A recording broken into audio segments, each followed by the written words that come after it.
চৈতন্য চরিতামৃত মধ্যলীলার অষ্টম পরিচ্ছেদ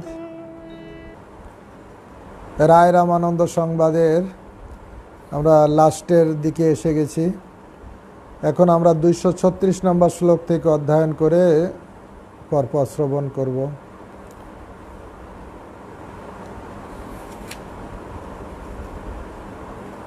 রামানন্দ রায় মহাপ্রভু চরণ ধরে বলতে লাগলেন, মোরে কৃপা করিতে তোমার ইহা আগমন, দিন দশ রহি শোধ মর দুষ্ট মন। রামানন্দ রায় অত উন্নত ভক্ত, কিন্তু মহাপ্রভুকে বলছে আমার এই দুষ্ট মন শোধন করার জন্য আপনি আরো 10 দিন আমার এখানে থাকুন। তোমা বিনা অন্য নাহি জীব উদ্ধারিতে, তোমা বিনা অন্য নাহি কৃষ্ণ প্রেম দিতে। হে প্রভু, তুমি ছাড়া আর কে এই জগতে জীবকে উদ্ধার করতে পারে? তুমি ছাড়া আর কেই বা মানুষকে এরকম অকাতরে কৃষ্ণ প্রেম দিতে পারে?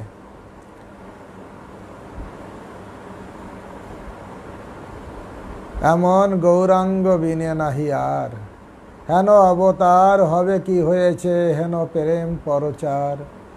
দুরমতি অতি পতিত পাষণ্ডে প্রাণে না মারিল কারে, হরি নাম দিয়া হৃদয় শোধিল যাচি গিয়া ঘরে ঘরে। ভব বিরিঞ্চির বাঞ্ছিত যে প্রেম জগতে ফেলিল ঢালি, কাঙালে পাইয়ে খাইল নাচিয়ে বাজাইয়ে করতালি। কাঙালে পাইয়ে, কাঙাল পর্যন্ত পেয়ে গেল। ব্রাহ্মণে চণ্ডালে করে কোলাকুলি, কবে বাছিল এ রঙ্গ। হাসিয়া কাঁদিয়া প্রেমে গড়াগড়ি, পুলকে ব্যাপিল অঙ্গ। চণ্ডালে ব্রাহ্মণে করে কোলাকুলি, কবে বাছিল এ রঙ্গ। এই রঙ্গ কে কবে দেখেছে? এ শুধু মহাপ্রভুর করুণার দ্বারা এটা সম্ভব। তাই বলছে তোমা বিনা অন্য নাহি কৃষ্ণ প্রেম দিতে। অবতার সার গোরা অবতার, সমস্ত অবতারের সার হচ্ছে গৌরাঙ্গ অবতার। আর তখন মহাপ্রভু বলছেন, প্রভু কয়ে আইলাম শুনি তোমার গুণ, কৃষ্ণ কথা শুনি শুদ্ধ করাইতে মন। মহাপ্রভু বলেন, তোমার গুণগান শুনে আমি তোমার কাছে এসেছিলাম আমার মনটাকে শুদ্ধ করার জন্য। জয়িছে শুনিল তৈছে দেখিল তোমার মহিমা, রাধা কৃষ্ণ প্রেম রাজ জ্ঞানের তুমি সীমা। যেমন তোমার কথা শুনেছি, সাক্ষাৎ এসে সেই রকমই দর্শন করছি। তোমার কৃষ্ণ প্রেম, রাধা কৃষ্ণ প্রেম রসের জ্ঞানের যে তোমার সীমা অসীম।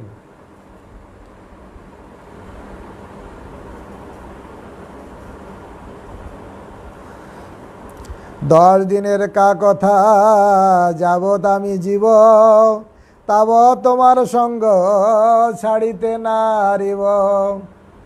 মহাপ্রভু রামানন্দ রায়কে বলছে। রামানন্দ রায় বললেন, আরো 10 দিন আমার এখানে থাকুন, আমাকে কৃপা করুন।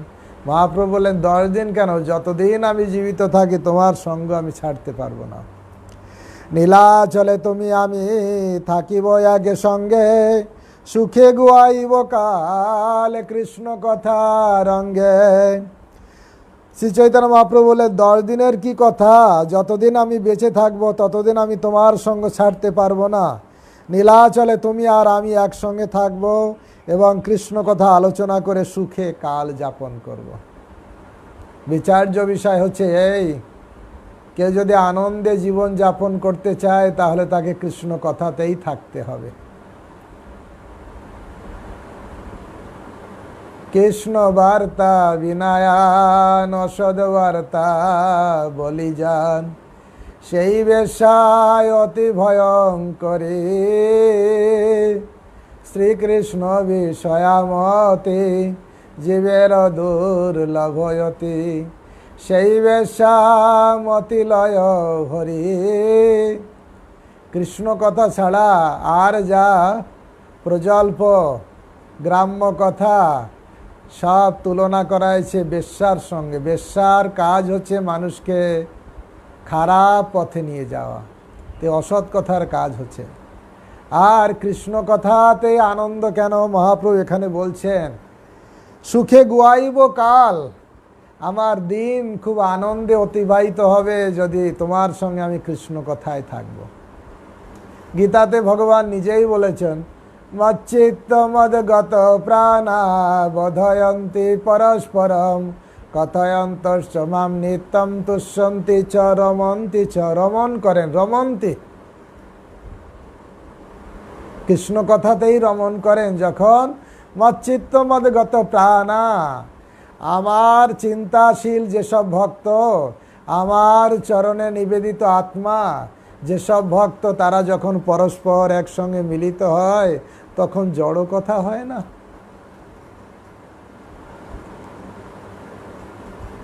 সুত গোস্বামী এক জায়গায় জিজ্ঞাসা করছেন ভাগবতমে, সৌনিক ঋষি সুত গোস্বামীকে জিজ্ঞাসা করছেন, নিশ্চয় সুখদেব গোস্বামীর সঙ্গে পরীক্ষিত মহারাজের যখন কথা দেখা হয়েছে, নিশ্চয় সেখানে কোনো জড় কথা আলোচনা হয়নি, নিশ্চয় আরও কৃষ্ণ কথা আলোচনা হয়েছে। আপনি আরও বলুন, আরও বলুন। একজন ভক্ত যখন আর একজন ভক্তের সঙ্গে মিলিত হয় তখন সেখানে কৃষ্ণ কথা ছাড়া আর কোনো কথা হয় না। আমরা মনের ভিতর দোষ আসে, তাই যদি একজন আরেকজনের সঙ্গে মিলিত হতে দেখি আমাদের মনে ভাবব, আমার বিরুদ্ধে মনে হয় কিছু কথা আলোচনা হচ্ছে, ওরা নির্জন আমাকে ছেড়ে দুটো কথা বলছে, মানে নিশ্চয়ই আমার বিরুদ্ধে কিছু বলছে। সৌনিক ঋষি বললেন সুত গোস্বামীকে যে সুখদেব গোস্বামীর সঙ্গে যখন পরীক্ষিত মহারাজের মিলন হয়েছে, নিশ্চয়ই সেখানে মধুর কৃষ্ণ কথা হয়েছে। তাই হে সুত গোস্বামী, আপনি আমাদের সেই কথা বলুন, কারণ আপনি সেইখানে ছিলেন যেখানে সুখদেব গোস্বামী পরীক্ষিত মহারাজকে কৃষ্ণ কথা বলছিলেন, সেখানে আপনি ছিলেন।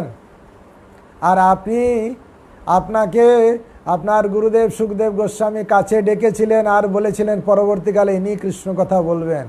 তা নিশ্চয়ই একজন মহাত্মার সঙ্গে আর একজন মহাত্মার দর্শন হয় যখন, তখন সেটা কৃষ্ণ কথাতেই পর্যবসিত হয়ে যায়।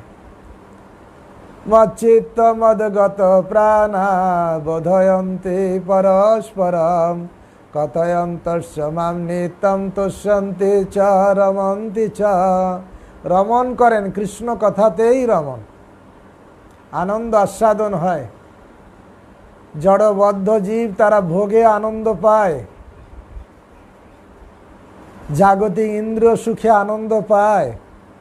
আর কৃষ্ণ ভক্ত হচ্ছে, তারা বলছে কৃষ্ণ ভক্ত কৃষ্ণ কথা লম্পট।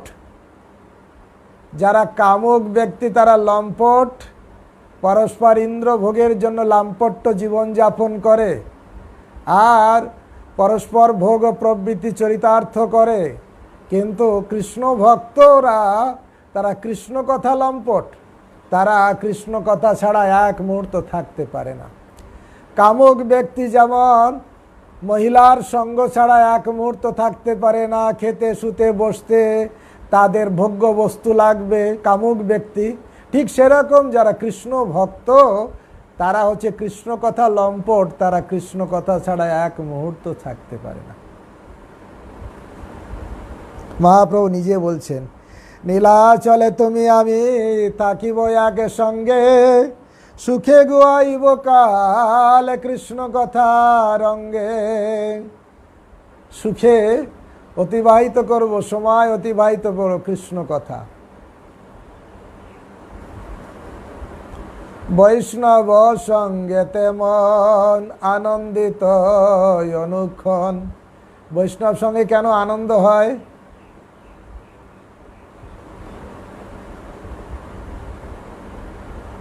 একজন কামুক ব্যক্তি যখন কাম বাসনা চরিতার্থ করার সুযোগ পায় তখন তার আনন্দ হয়। আর বৈষ্ণবের আনন্দ কখন হয়? যখন কৃষ্ণ ভক্ত সঙ্গ পায় আর সেখানে কৃষ্ণ কথাতেই তার আনন্দ পায়।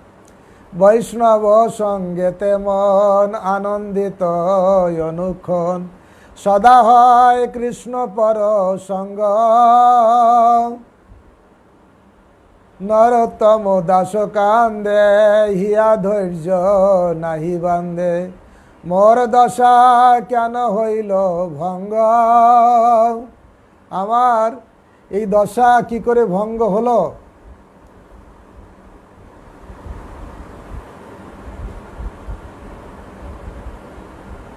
আসলে দৈন্যভাবে নরোত্তম দাস ঠাকুর প্রার্থনা করছেন, আমি সেটাই চাই।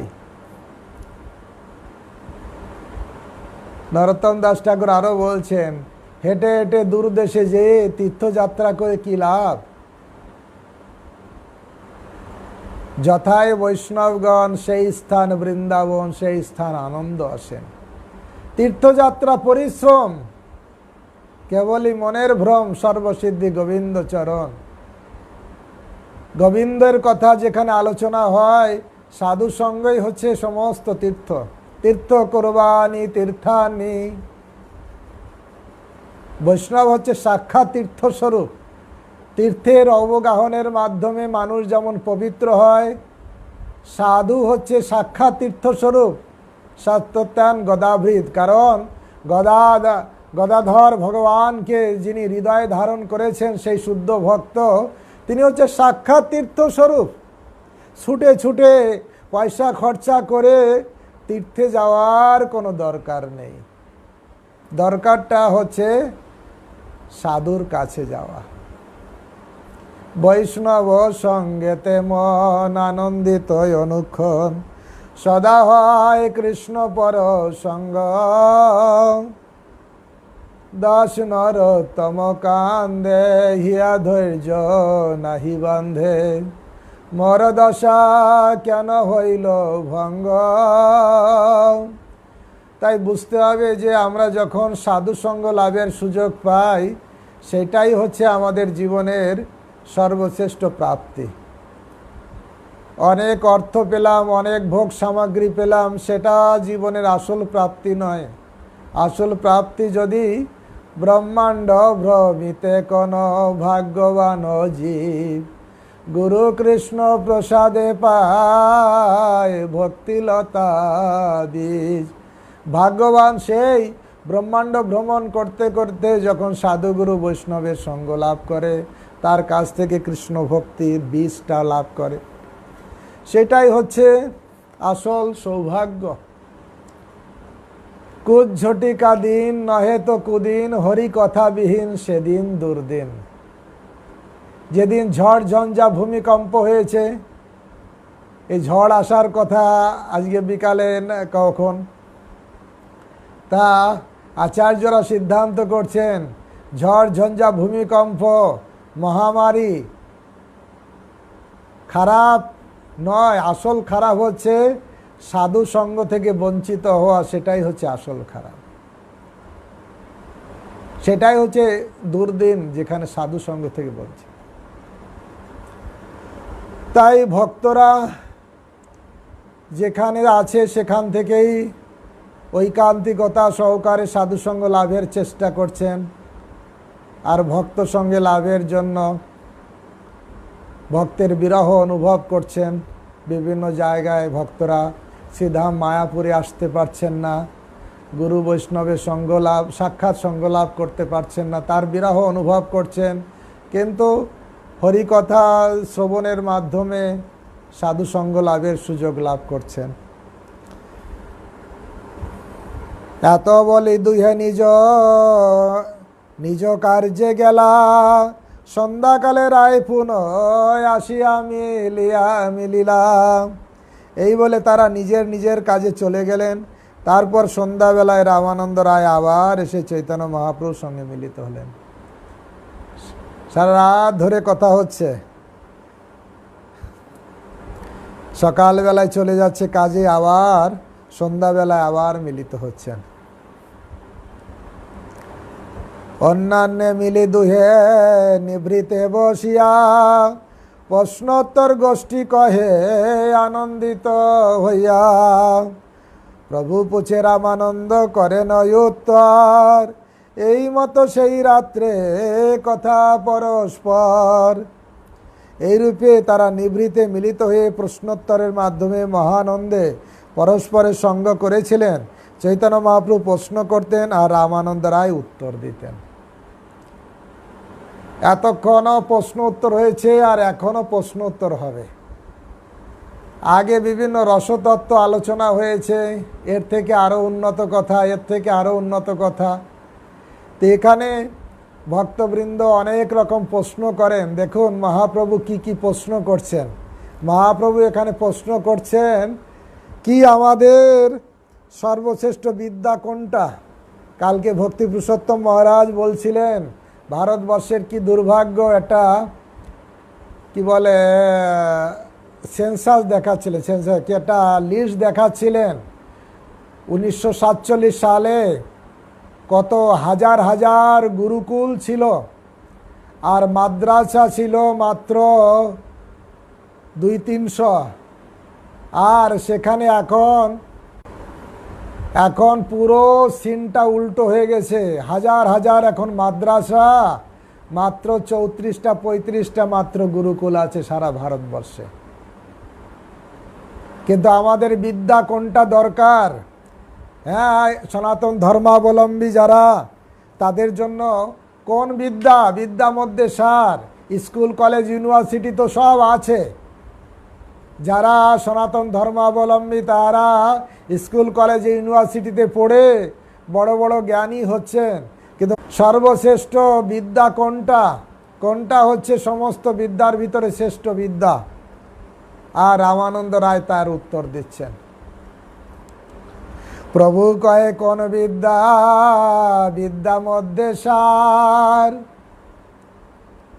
রায় কয়ে কৃষ্ণ ভক্তি বিনা বিদ্যা নাহি আর। স্কুল কলেজ ইউনিভার্সিটিতে পড়ে পড়ে আমরা বিরাট বিদ্বান হচ্ছি, আর অনেক সময় স্কুল কলেজে পড়ে ভগবানকে ভুলে যাচ্ছি। আজ থেকে 150 বছর আগে নদিয়া জেলার ডেপুটি ম্যাজিস্ট্রেট, তখনকার সময় শিক্ষিত ব্যক্তি কেদারনাথ দত্ত, তিনি লিখছেন জড় বিদ্যা যত মায়ার বৈভব তোমার ভজনে বাধা, মহাজন্মিয়ায় অনিত্য সংসারে জীবকে করয়ে গাধা। আর সেই গাধা হয়ে সংসারের বোঝা বহিন অনেক কাল। বার্ধকে এখন শকতির অভাবে আমার কিছু নাহি লাগে ভালো। বার্ধকে এখন শক্তির অভাবে কিছু আর ভালো লাগছে না। এ বিদ্যা হইল শেল, অবিদ্যার যাতনা ঘটিল বিষম, সে বিদ্যা হইল শেল। এখানে মহাপ্রভু প্রশ্ন করছেন, প্রভু কয়ে কোন বিদ্যা? বিদ্যা মধ্যে সার। রায় কয়ে কৃষ্ণ ভক্তি বিনা বিদ্যা নাহি আর। মহাপ্রভু তাকে জিজ্ঞাসা করলেন সমস্ত বিদ্যার মধ্যে কোন বিদ্যা সার, কোন বিদ্যা অনুশীলন করা দরকার, কোন বিদ্যা সর্বশ্রেষ্ঠ বিদ্যা? রামানন্দ রায় উত্তর দিলেন কৃষ্ণ ভক্তি ছাড়া আর কোনো বিদ্যাই নেই। যার কৃষ্ণ ভক্তি নেই তার কোনো বিদ্যাই নেই। মানে কি? সে মূর্খ। কৃষ্ণ ভক্তি আছে যার, সর্বদেব বন্ধু তার। কৃষ্ণ ভক্তি যার আছে সমস্ত দেবতারা তার বন্ধু, সর্বসিদ্ধি করতলে তার। নয়নানন্দ সুন্দর একটা গান গাইছেন, নয়নানন্দ ভনে চারি বিদ্যা ষড় দর্শন করি যদি অধ্যায়ন। 4 বেদ অধ্যয়ন করে, চারি বিদ্যা ষড় দর্শন করি যদি অধ্যায়ন, সেজন গৌরাঙ্গ নাহি ভজে বৃথা তার অধ্যায়ন। লোচন বিহীন জন দর্পণে কিবা তার কাজে। 4 বেদ, 6টা দর্শন, উত্তর মীমাংসা, পূর্বমীমাংসা, কনাদ, কপিল, পাতঞ্জলি, বেদান্ত, এই 6 প্রকারের দর্শন শিক্ষা লাভ করলো। ঋক, সাম, যজু, অথর্ব 4 বেদ কণ্ঠস্থ করলো, কিন্তু গৌরাঙ্গ ভজনা করলো না। বৃথা তার অধ্যয়ন, লোচনবিহীন জন, দর্পণেতে কিবা তার কাজে। তখন বেদ পড়েও তাও বেকার। আর এখন তো বেদ পড়ে না, দার্শনিক তত্ত্ব না পড়ে শুধু আহার, নিদ্রা, ভয়, মৈথুন, এই 4টে কাজের ইনফরমেশন স্কুল কলেজে পড়াশোনা হয়। গৌরাঙ্গ ভজন কি করে হবে? আর বলছে সব পড়াশোনা করে যদি গৌরাঙ্গ নাই ভজে, বৃথা তার অধ্যয়ন, লোচনবিহীন জন, দর্পণেতে কিবা তার কাজে। একজন মানুষের চোখ নেই, তাকে একটা আয়না দিলাম, তার কোনো কাজে লাগবে? আসল চোখই নেই, তার আয়না কি হবে? ভক্তি যার আছে চারির কাছেই তো তার চোখ আছে, কারণ ভক্তি না থাকলে অন্ধ। ওম অজ্ঞানতিমিরান্ধস্য জ্ঞানাঞ্জন শলাকয়া চক্ষুরুন্মিলিতং যেন তস্मै শ্রী গুরবে নমঃ। গুরুদেব, যিনি আমার অজ্ঞানের অন্ধকার থেকে জ্ঞানের আলোক দান করেন, সদ্গুরুদেব। এই জন্য সঠিক জ্ঞানের জন্য তদ বিজ্ঞানার্থাংশ গুরুমে ভাবি গচ্ছেত সমিত পানি সত্যং ব্রহ্মনিষ্ঠম।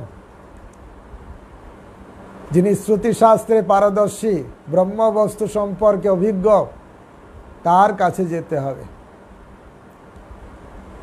এই জগতে অনেক প্রকার গুরু আছে, টাকা পয়সা লুটপাট করে নেওয়ার জন্য। জাগতিক গুরু আছে, স্কুল কলেজ ইউনিভার্সিটি দেখবেন, বড় বড় ব্যবসা ক্ষেত্র, টাটা বিড়লা, তারা বিজনেসম্যান, তারা স্কুল খুলেছে কি জন্য? শিক্ষা দেওয়ার জন্য না বিজনেস করার জন্য?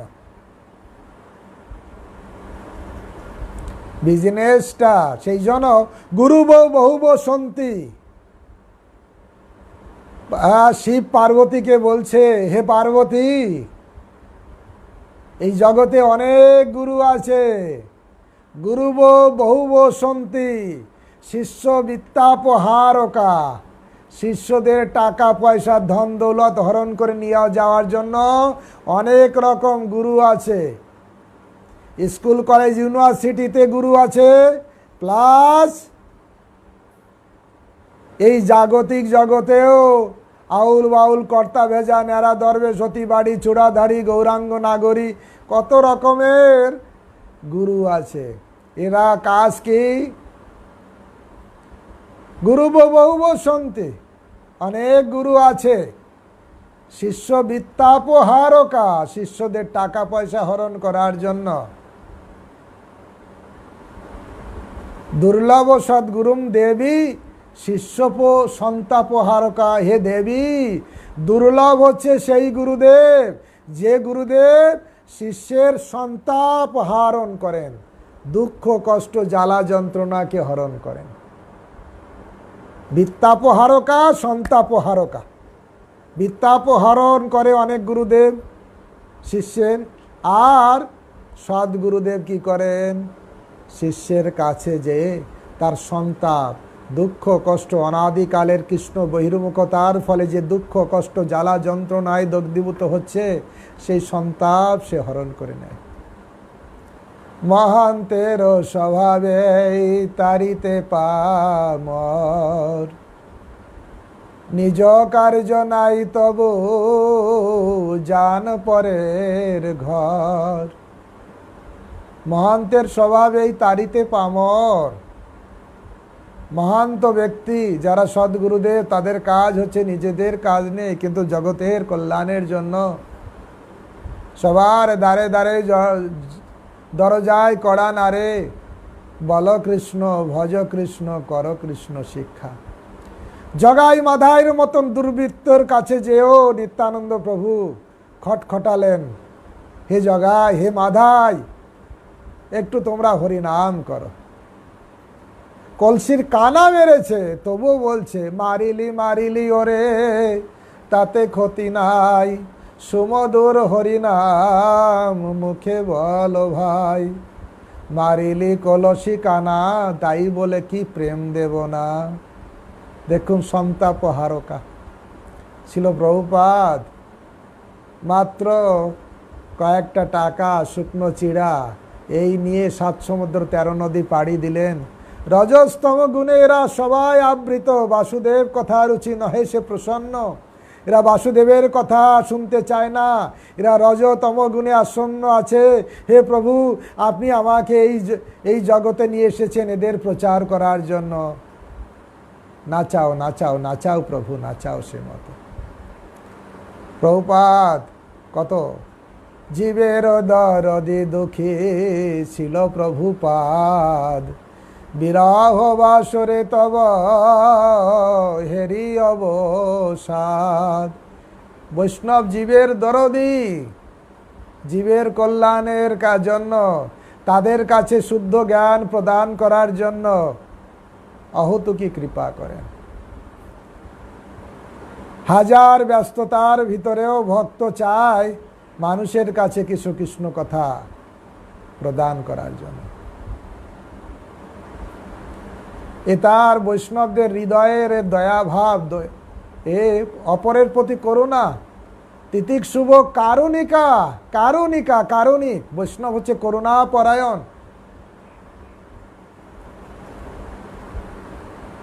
তাই তার ভিতরে এই করুণা আছে, তাই সে এই বিদ্যা দান করেন। তাই সদ্গুরুদেবের কাছে এই আসল বিদ্যা লাভ করা যায়, কৃষ্ণ ভক্তি বিদ্যা। কৃষ্ণ ভক্তি আছে যার, সর্বদেব বন্ধু তার।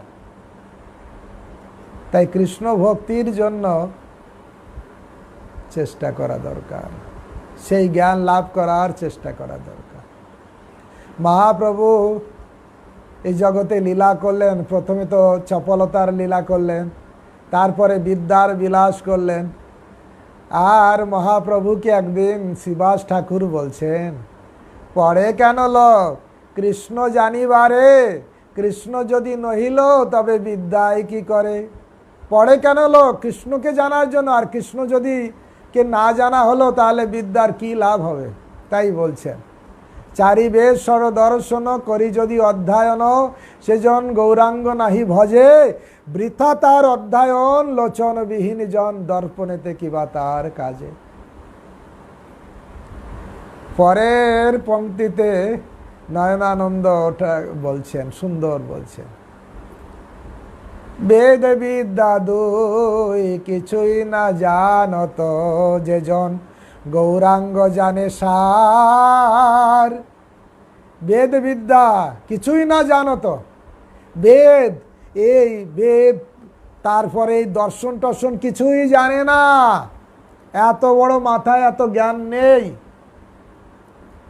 বেদ বিদ্যা দুই কিছুই না জানত, সে যদি গৌরাঙ্গ জানে সার। বেদ বিদ্যা কিছুই জানে না, দর্শন শাস্ত্র অত কিছু জানে না, কিন্তু গৌরাঙ্গ জানে সার। গৌরাঙ্গকে তার জীবন সর্বস্ব করেছে। নয়নানন্দ ঘনে সেই তো সকলই জানে, সর্বসিদ্ধি করো তলে তার। নয়নানন্দ বলছেন ওই সব জানে, এত বিদ্যার খটখটানি কিছু নেই, কিন্তু গৌরাঙ্গকে জানে, সেই হচ্ছে সব জানা হয়ে গেল। দক্ষিণ ভারতে মহাপ্রভু যখন শ্রীরঙ্গমে গিয়েছেন, দেখছেন একজন ভক্ত গীতা নিয়ে বসে আছে আর কান্না করছেন। মহাপ্রভু জিজ্ঞাসা করছেন, আরে তুমি গীতা হাতে নিয়ে কান্না করছো কেন? বলছে, আমার গুরুদেব আমাকে গীতা পড়তে বলেছেন, কিন্তু আমি তো মূর্খ, আমি গীতা পড়তে জানি না, কিন্তু তবু গীতার পৃষ্ঠা উল্টাই, আর যখন সেখানেই ছবিতে দেখি পরমেশ্বর ভগবান স্বয়ং ভক্তের সারথি রূপে, অর্জুনের সারথি রূপে তার রথ পরিচালনা করছেন, এই ছবিটা দেখেই আমার কান্না পেয়ে যায়। ভগবান কত দয়ালু, কত কৃপালু, ভক্ত বৎসল্য ভগবান, আর তার মহিমার কথা মনে এসে আমার কান্না পায়, আর কান্না আমি থামাতে পারি না। মহাপ্রভু বলছেন, তোমার গীতা পাঠ সার্থক, তুমি আসল গীতা পাঠ। তাই এইটাই যে কৃষ্ণকে জেনেছে তার গীতা পাঠটাই সার্থক হয়েছে। তাই জড় বিদ্যা দিয়ে শুধু অহংকার যদি বেড়ে গেল, সেটা আসল করা। বিদ্যার কাজ হচ্ছে বিদ্যা দদাতি বিনয়। জ্ঞানী ব্যক্তিরা দৈন্যভাব আসবে, আসল জ্ঞান হচ্ছে তার ভিতরে দৈন্যতা আসবে। তাই এই হচ্ছে কৃষ্ণ ভক্তির বিদ্যা। মহাপ্রভু প্রশ্ন করলেন, রামানন্দ রায় উত্তর দিলেন। এইরকম এখন শুধু প্রশ্ন আর উত্তর হবে। সুন্দর পয়েন্টগুলো সবাই একটু খেয়াল রাখবেন। আর পরে এটা আপনাদের আবার পাঠিয়ে দেওয়া হবে। এমনি তো চৈতন্য চরিতামৃতে আছে, আপনাদের বাড়িতে চৈতন্য চরিতামৃত আছে, আপনারা পড়বেন দয়া করে, এটা আমার অনুরোধ আর কি। দেখবেন খুব ভালো লাগবে। এইটা বিশেষ করে মধ্যলীলা অষ্টম পরিচ্ছেদের 245 নম্বর শ্লোক থেকে শুরু করে এই শ্লোকগুলো পরপর খুব ভালো কথা আছে, যা সবার জন্য ভজন সাধনের জন্য দরকার এবং সরল সহজ। এটা হচ্ছে প্রথমে বিদ্যা। এই জগতে আমরা বিদ্যা বিদ্যা বলি। সর্বশ্রেষ্ঠ বিদ্যা কি? কৃষ্ণ ভক্তি বিদ্যা।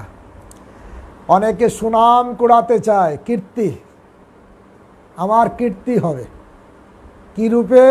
আমি এখন সমাজ সেবক বলে আমার কীর্তি হবে, আমার স্ট্যাচু 3 রাস্তার মাঝখানে দাঁড় করানো থাকবে, আমার বড় কীর্তি হবে। কিন্তু আসল কীর্তি, যদিও বৈষ্ণবরা এটা চায় না, কিন্তু তবুও মনে করে যে জগতে কীর্তি, আসল কীর্তি কোনটা? মহাপ্রভু রামানন্দ রায়কে জিজ্ঞাসা করছেন, কীর্তিগণের মধ্যে জীবের কোন বড় কীর্তি? কৃষ্ণ ভক্ত বলিয়া যাহার হয় খ্যাতি। রামানন্দ রায় উত্তর দিলেন। মহাপ্রভু প্রশ্ন করলেন, কীর্তিগণের মধ্যে জীবের কোন বড় কীর্তি? সব থেকে বড় কীর্তিমান কে? রামানন্দ রায় উত্তর দিলেন, কৃষ্ণ ভক্ত বলিয়া যখন হয় খ্যাতি। তাই ভক্ত মনে করে যখন আমি কৃষ্ণ ভক্ত হতে পারবো, সেটাই আমার জীবনে সব থেকে বড় কীর্তি। আমি অনেক জাগতিক বিদ্যা লাভ করলাম, বড় কিছু হয়ে গেলাম, আমার কথা লোকেরা মনে করবে, এটা কিছু না।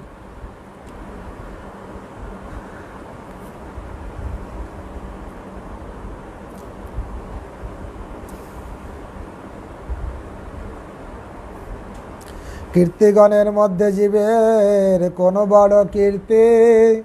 কৃষ্ণ ভক্ত বলিয়া যাহার হয় খ্যাতি। কৃষ্ণ ভক্ত বলে যার খ্যাতি হয়, সেটা হচ্ছে জীবনে সব থেকে বড় কীর্তি। আমি কৃষ্ণ ভক্ত হতে পেরেছি, আমি দাস হতে পেরেছি। তদ্ভিত্ত বলছেন সম্রাট কুলশেখর একটা শ্লোক বলছেন, মজ্জন্ম ফলমিদং মধুকৈট ভারে মৎ প্রার্থনীয় মদনগ্রহে সয়েব তদ্ভিত্ত ভিত্ত পরিচারক ভিত্ত ভিত্তস্য ভিত্ত ইতি মাম সরলোকনাথ।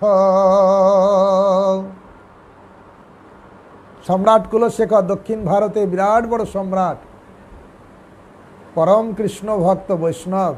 তিনি বলছেন, মজ্জন্ম ফলমিদং মধুকৈট ভারে, আমার জীবন সফল হবে হে মধুকৈট ভারে, যদি আপনি আমার এই প্রার্থনা পূরণ করেন। মৎ প্রার্থনীয় মদনুগ্রহ এসো এব, আমার এই প্রার্থনা পূরণ করার মাধ্যমে আমাকে আপনি অনুগ্রহ করবেন,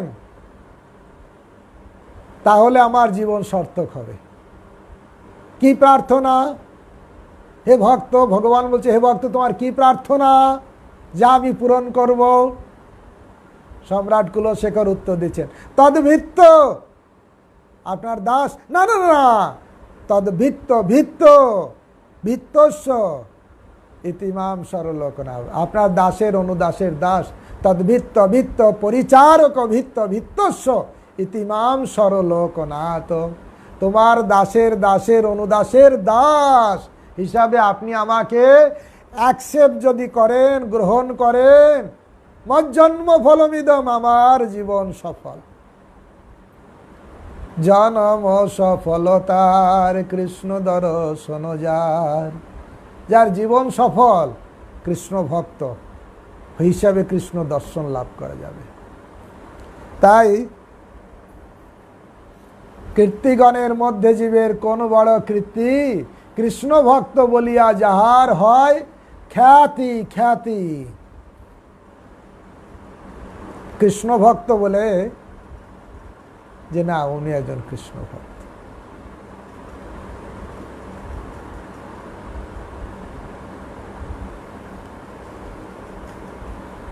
জগতে অনেক টাকা পয়সা আছে, কারো অনেক লিকুইড মানি আছে, কারো অনেক সোনা দানা আছে, কারো অনেক ব্যবসা প্রপার্টি আছে, কারো অনেক ল্যান্ড প্রপার্টি আছে, কারো বিরাট বড় বিজনেস আছে, কারো বা সুইস ব্যাংকে অনেক টাকা আছে, সম্পত্তি। মহাপ্রভু রামানন্দ রায়কে জিজ্ঞাসা করছেন, আসল সম্পত্তি কোনটা? সম্পত্তি মধ্যে জীবের কোন সম্পত্তি গণি? জীব অনেক কিছুকে সম্পত্তি মনে করে, কিন্তু তার বড় সম্পত্তি কোনটা? সম্পত্তি মধ্যে জীবের কোন সম্পত্তি গণি? রাধা কৃষ্ণ প্রেম যার সেই বড় ধনী। সম্পত্তি মধ্যে জীবের কোন সম্পত্তি গণি? মহাপ্রভু প্রশ্ন করছেন, রামানন্দ রায় উত্তর দিচ্ছেন। মহাপ্রভুর এখনকার প্রশ্ন যে, রামানন্দ রায় উত্তর দিন তো, জীবের আসল সম্পত্তি কোনটা? রামানন্দ রায় উত্তর দিলেন, রাধা কৃষ্ণ প্রেম যার সেই বড় ধনী। শ্রী চৈতন্য মহাপ্রভু জিজ্ঞাসা করলেন, জীবের সম্পত্তির মধ্যে কোন সম্পত্তি সর্বশ্রেষ্ঠ? রামানন্দ রায় উত্তর দিলেন, রাধা কৃষ্ণে যার প্রেম তিনি সবচেয়ে বড় ধনী। টাটা বিড়লা ধনী নয়, ধনী হচ্ছে পথের ভিখারি হলেও কৃষ্ণের প্রতি যার প্রেম আছে তিনি হচ্ছে সব থেকে বড় ধনী। মহাপ্রভু জিজ্ঞাসা অনুসারে, রামানন্দ রায়ের উত্তর অনুসারে।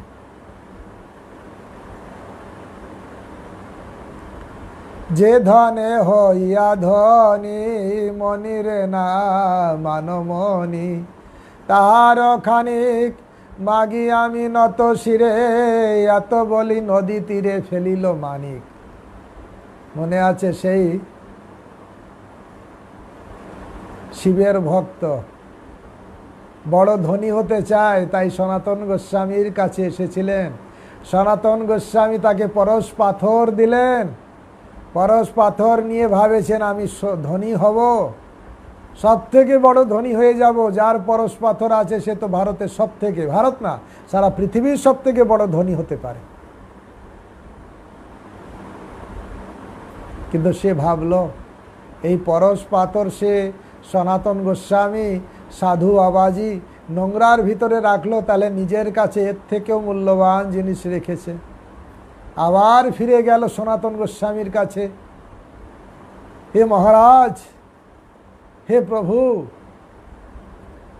আমার মনে হয় এর থেকেও মূল্যবান ধন আপনার কাছে আছে। সনাতন গোস্বামী বললেন, অবশ্যই আছে, থাকবে না কেন?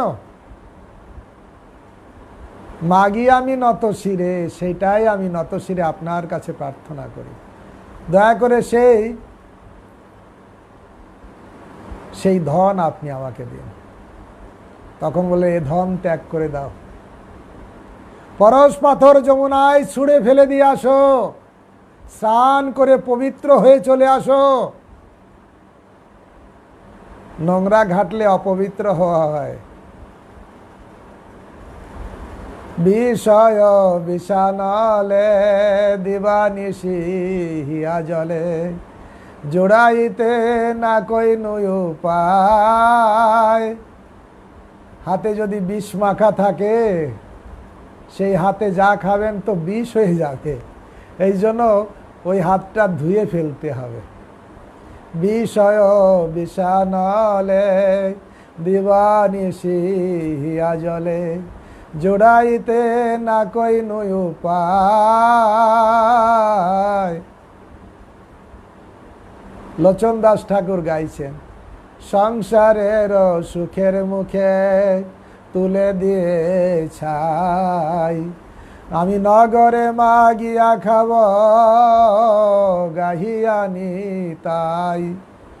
যে দেশে নিতাই নাই সে দেশে না যাব, নিতায় বিমুখ জনার মুখ না দেখিব। যে দেশে নিতাই নাই সেই দেশে যাব না। যেখানে গেলে কৃষ্ণ ভক্তির বাধা হতে পারে, কোটি কোটি টাকার মালিক হওয়া যাবে, কিন্তু যদি নিতাইয়ের চরণ থেকে দূরে থাকব, ওই দেশে যাব না, তার মুখ দেখব না।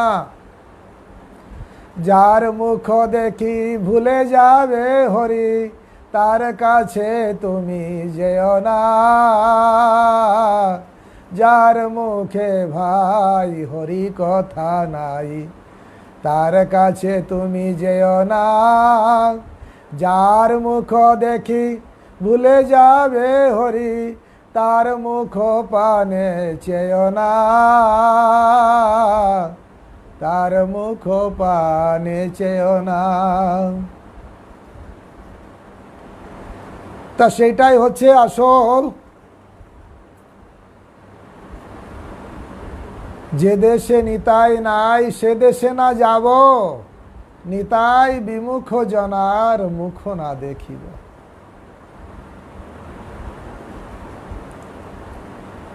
এই জন্য আসল ধন, নরোত্তম দাস ঠাকুর বলছেন, ধন মর নিত্যানন্দ পতি মর গৌরচন্দ্র। মানুষ অনেক ধন জোগাড় করে বুড়ো বয়সে খাবো বলে, ভোগ করব বলে, ফুস করে কোথায় ধন উড়ে চলে যায়, অথবা হসপিটালে যে সব নিয়ে চলে যায়, কেউ দেখে না, একটু বিচার করে না। আসল ধন যদি কেউ জোগাড় করত, সেই ধন কেউ নিতে পারবে না। আসল ধন কি? ধন মর নিত্যানন্দ পতি মর গৌরচন্দ্র, প্রাণ মর যুগল কিশোর, প্রাণ মর যুগল কিশোর। অদ্বৈত আচার্য বল গদাধর মর কুল, নরহরি বিলসই মর। বৈষ্ণবের পদধূলি তাহে মর স্নান কেলি, তর্পণ মর বৈষ্ণবের নাম। বিচার করিয়া মনে ভক্তিরস আস্বাদনে, তা তর্পণ মর বৈষ্ণবের নাম। এটাই হচ্ছে আসল ধন। ধনমর নিত্যানন্দ পতি মর গৌরচন্দ্র, প্রাণমর যুগল কিশোর। তাই আসল ধন হচ্ছে কৃষ্ণ ভক্তি, রাধা কৃষ্ণে প্রেম যার সেই বড় ধনী। মহাপ্রভু শ্রীধরকেও বলেছিলেন, কলা বেচা শ্রীধর গরিব, চাল যার ফুটো, উঠানে জল পড়ার আগে ঘরে পড়ে, এত উন্নত বাড়ি, পরনের কাপড় শত জায়গায় ছিদ্র, খাবার খেয়ে পেট ভরে না, আধা পেট, এত গরিব। কিন্তু মহাপ্রভু এসে বলছে, শ্রীধর তুমি বড় ধনী, তোমার অনেক পুতা সম্পত্তি আছে, আমি একদিন নবদ্বীপে সবাইকে বলে যাব, শ্রীধর তুমি হচ্ছে সব থেকে বড় ধনী। কি ধন? কৃষ্ণ ভক্তি, রাধা কৃষ্ণে প্রেম যার সেই বড় ধনী। এই জগতের দুঃখ আমরা লাভ করি। কারো ছেলে মরে যায়, কারো টাকা চলে যায়, কারো অ্যাক্সিডেন্ট হয়, কারো সুনামিতে সব নষ্ট হয়ে যায়, ঝড় ঝঞ্ঝাতে ঘর বাড়ি ভেঙে দেয়, জীবনে দুঃখ নেমে আসে। মহাপ্রভু বলছেন, জিজ্ঞাসা করছেন রামানন্দ রায়, তুমি বলো তো এই জগতে সব থেকে বড় দুঃখ কোনটা? সব থেকে বড় দুঃখ কোনটা? দুঃখ মধ্যে কোন দুঃখ হয় গুরুতর, কৃষ্ণ ভক্ত বিরহ বিনা দুঃখ নাহি দেখি পর। মহাপ্রভু প্রশ্ন করলেন, জগতে সব থেকে বড় দুঃখ কোনটা? রামানন্দ রায় উত্তর দিলেন, কৃষ্ণ ভক্ত বিরহ থেকে বড় দুঃখ আর নেই। সব থেকে বড় দুঃখ হচ্ছে কৃষ্ণ ভক্ত বিরহ।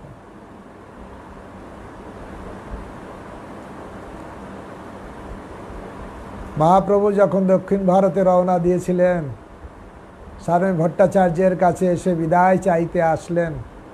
স্বামী ভট্টাচার্য কি বললেন? প্রভু, আমার মাথায় যদি বাজ পড়ে এটা আমি সহ্য করতে পারি, আমার ছেলে যদি মারা যায় তাও আমি সহ্য করতে পারি, কিন্তু আপনার বিরহ আমার পক্ষে সহ্য করা খুব কষ্টকর।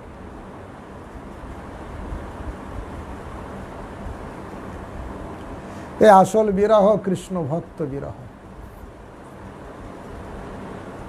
যখন হরিদাস ঠাকুর অপ্রকট হয়ে গেছিলেন, মহাপ্রভু দুঃখ করে বললেন, কৃষ্ণ মরে কৃপা করি দিয়াছিলেন সঙ্গ, স্বতন্ত্র কৃষ্ণের ইচ্ছা কইলে সঙ্গ ভঙ্গ। কৃষ্ণের স্বতন্ত্র ইচ্ছা, সঙ্গটাই ভঙ্গ করলেন। তিনি আমার সাধু সঙ্গ দিয়েছিলেন। তাই জীবনে সব থেকে বড় ভালো সময় যেটুকু সময় সাধু সঙ্গে অতিবাহিত হয়, সাধুর সঙ্গ লাভের সুযোগ হয়, সেটা হচ্ছে সত্য।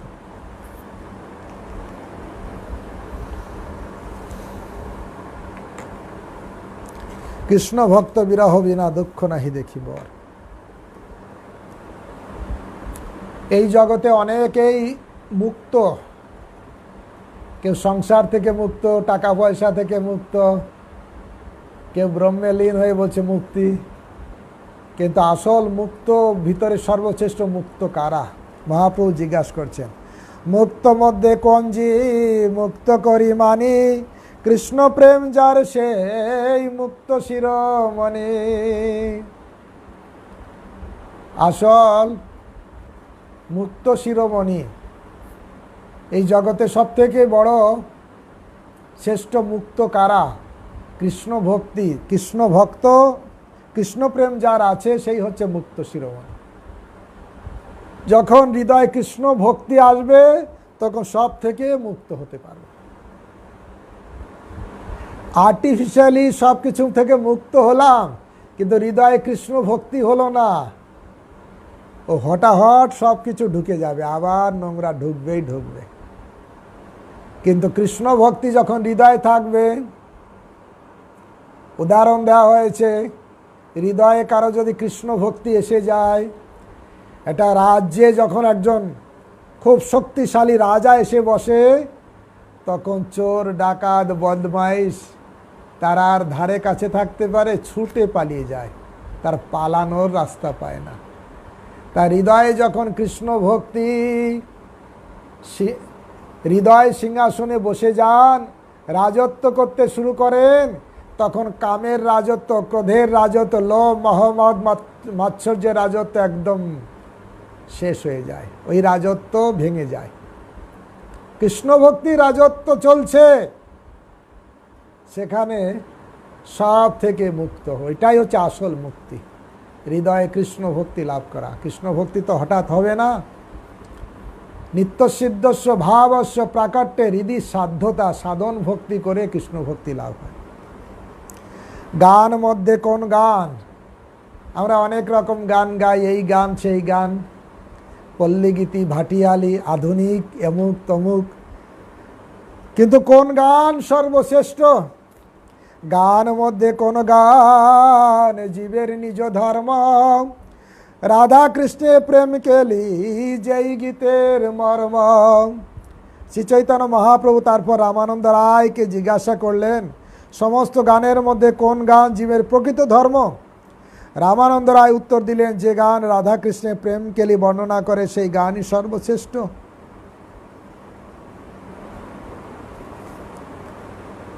প্রভুপাদ বলছেন, অনুগ্রহানায় ভক্তনাং মানুষিং তনুমাশ্রিত ভজতে তার শিশং ক্রীড়া যা শ্রুতা তৎপর ভবেত। এই গান শ্রবণ করলে এই জগৎ থেকে উদ্ধার পাওয়া যায়। নাহং তিষ্ঠামি বৈকুণ্ঠে, ভগবান বলছেন আমি বৈকুণ্ঠে থাকি না। যোগিনাং হৃদয়ে ন চ, যোগীদের হৃদয়ে থাকি না। মদ ভক্ত যত্র গায়ন্তি গায়ন্তি গায়ন্তি, আমার ভক্ত যেখানে গান করে ভগবানের গুণগান করে, ভাগবত অধ্যয়ন করেন, চৈতন্য লীলা কথা আলোচনা করেন, মদ ভক্ত যত্র গায়ন্তি গায়ন্তি, ওই গান করে কৃষ্ণের গান, গৌরাঙ্গের গান। গৌরাঙ্গের মধুর লীলা যার কর্ণে প্রবেশিলা, হৃদয় নির্মল ভেল তার। তা আসল গীতা হচ্ছে যেখানে গৌরাঙ্গের লীলা, কৃষ্ণের লীলা কীর্তিত হয়, সেটাই হচ্ছে গান। আর সেই গানটা কৃষ্ণকে সন্তুষ্ট করার জন্য হওয়া উচিত। তানসেন আকবরের সভা কীর্তনিয়া ছিলেন। তানসেন এত সুন্দর গান গাইতে পারতেন। আকবর বলছেন, তোমার থেকে এত ভালো গায়ক মনে হয় আর জগতে নেই। বলছে, না না না, এটা বলবেন না, আমার গুরুদেব এর থেকেও অনেক বড় গায়ক। তাহলে তোমার গুরুদেবকে একবার নিয়ে আসো, আমি ভারতের সম্রাট আকবর, আমার দরবারে একবার তোমার গুরুদেবকে নিয়ে আসো। তানসেন বললেন, সম্রাট, আমার গুরুদেবের গান তিনি সাধারণ মানুষের মনোরঞ্জনের জন্য গান না, তিনি গান ভগবানের প্রীতিবিধানের জন্য। তার প্রত্যেকটা গান কৃষ্ণের প্রীতিবিধানের জন্য।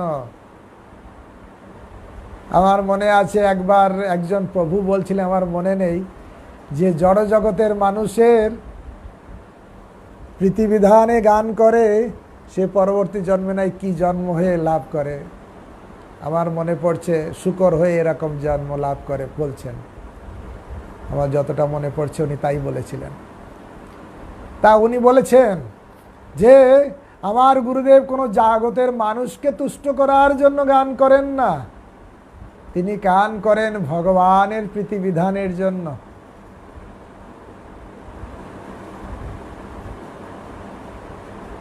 সম্রাট বললেন, তবু একবার আমার একটু সৌভাগ্য কি হবে না, একবার শুনব। তখন তানসেন বললেন, হ্যাঁ শুনতে পারেন, কিন্তু এমনি গেলে যে বলবেন যে বৃন্দাবনে আমার গুরুদেব আছেন, হরিদাস, যিনি বঙ্কবিহারী ভগবানকে প্রকট করেছিলেন, তা উনার কাছে এমনি শুনতে চাইলে উনি শোনাবেন না। তা উনি একটা প্ল্যান করলেন। উনি তো শিষ্য, গুরুদেবের কাছে যেয়ে নিয়ে গেলেন আকবরকে সাধারণ ড্রেস পরিয়ে ছদ্মবেশে সঙ্গীত করে, আর গুরুদেবের কাছে, গুরুদেব আমি একটা গান গাই, গাও। গুরুদেবের কাছে একটা ভুল ভ্রান্তিমূলক একটা গান গাইলেন, ভুল ভ্রান্তি করে গান গাইলেন।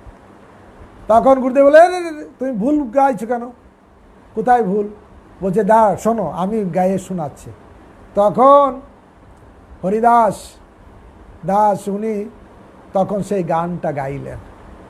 আসলে তানসেন প্ল্যান করেছিলেন যে ভুল গাইলে গুরুদেব ঠিকভাবে গাইবেন, আমার শোনাবেন, তাহলে আকবর একটু শুনতে পারবেন। এই জন্য তখন হরিদাস যখন গেয়েছেন তখন শুনে অবাক হয়ে গেছে, এত মধুর গান হতে পারে। অনেক সুন্দর সুন্দর গান, যে গানে পাখিরা উড়তে উড়তে ভুলে যায়, তারা যমুনা নদী উজান বয়। এই গানের অনেক তাল মান আছে, ভগবান বিভিন্ন রাগের ভগবানকে খুশি করা যায়। তো সেই জন্য রাধা কৃষ্ণের প্রেম কেলি যেই গীতের মর্ম, তালমান স্বর না থাকতে পারে, কিন্তু ভগবানের জন্য নিজে নিজে গাওয়া দরকার। ভগবানের জন্য গাওয়া যায়, হৃদয় ভাবে ভগবানের উদ্দেশ্যে গাওয়া যায়। ভগবান তো দেখে না কার গলা কেমন আছে, কার কি, সেটা দেখে না। ভগবান দেখেন ভাবগ্রাহী জনার্দন। তিনি ভাবটাকে গ্রহণ করেন। কিভাবে আমি গান গাইছি সেই ভাবটাই ভগবান গ্রহণ করেন। তাই আসল গান হচ্ছে রাধা কৃষ্ণের প্রেম কেলি যেই গীতের মর্ম, কৃষ্ণের লীলাবিলাস। তাই এই লীলাবিলাস এটা হচ্ছে সর্বশ্রেষ্ঠ গান। জাগতিক অনেক কবিদের গান আছে, সে গান মাথা খারাপ করে দেয়।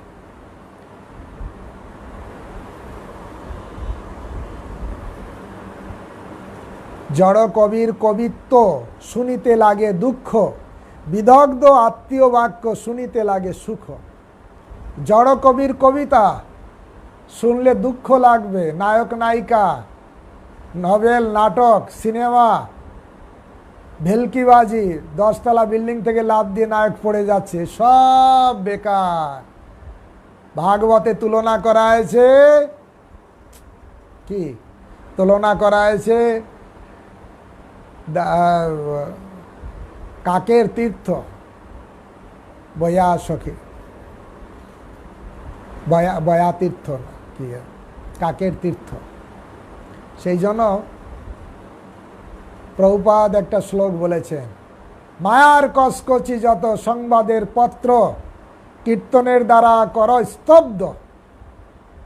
মায়ার কসকচি, এই সংবাদ সেই সংবাদ, দেখবে সারা জগৎ মানুষ সকালে উঠলেই সংবাদপত্র নিয়ে বসবে, সকালে উঠলেই নেট দেখবে, এখন খবর কি, করোনা কত বেড়েছে, করোনা কোন দেশের মানুষ কত মরেছে।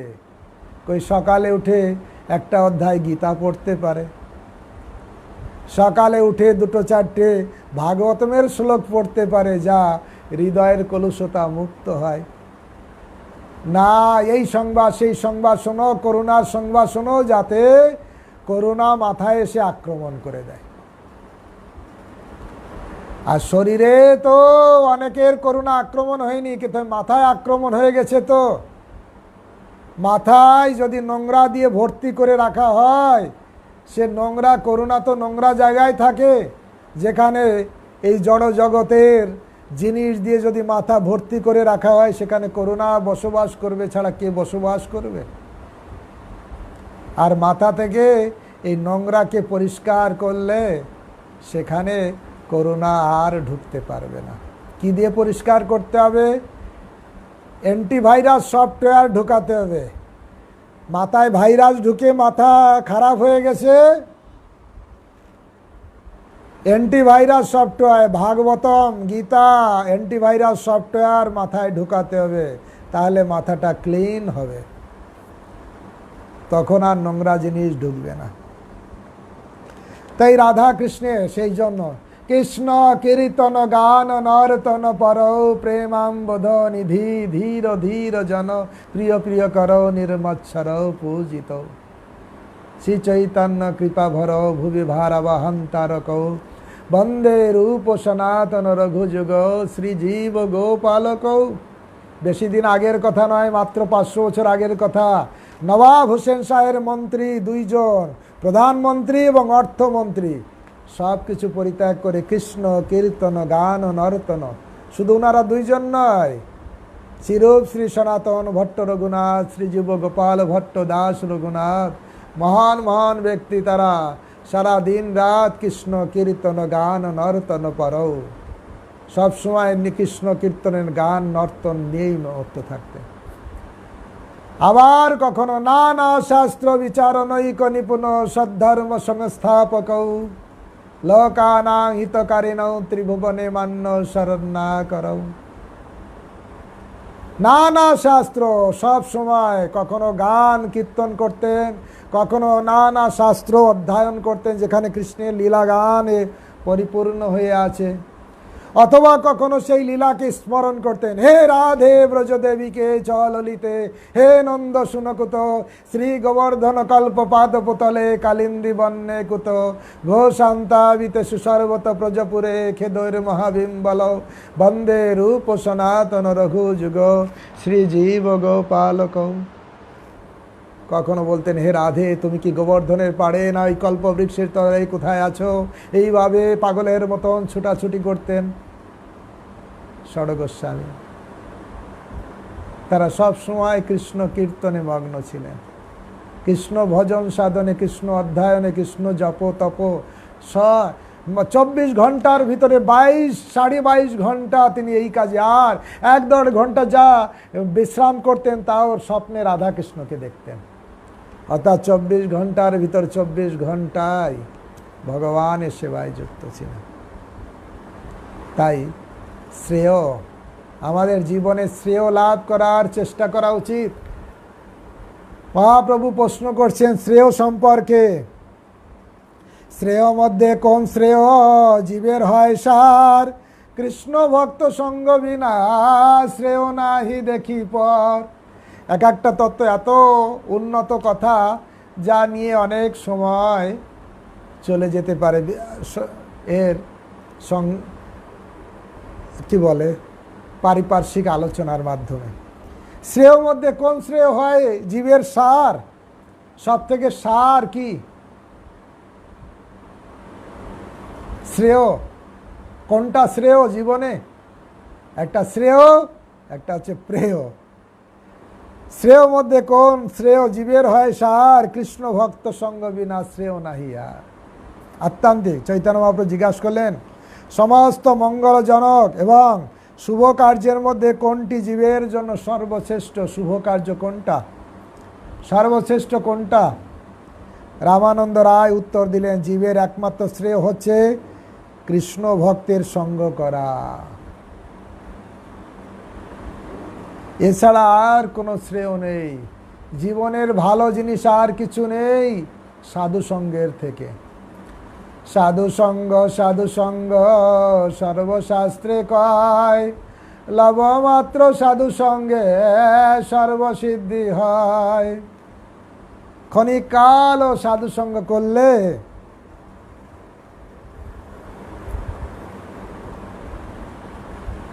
সমস্ত সিদ্ধি লাভে। ভাগবতমের শ্লোক বলছেন, অত আত্মান্তিকম ক্ষেমম পৃচ্ছাম ভবত নাঘ সংসারস্মিন ক্ষণার্ধপি সৎসঙ্গ